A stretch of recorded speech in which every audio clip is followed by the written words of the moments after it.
खान्थे म भन्दै त भन्दै मौसमले न्यु खोजेको छ भन्दै रौसी खान्थे म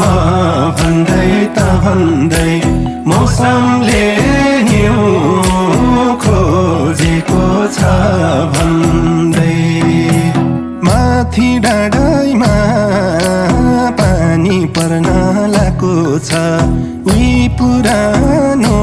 दिनको झल्को आएको छ माथि डाँडामा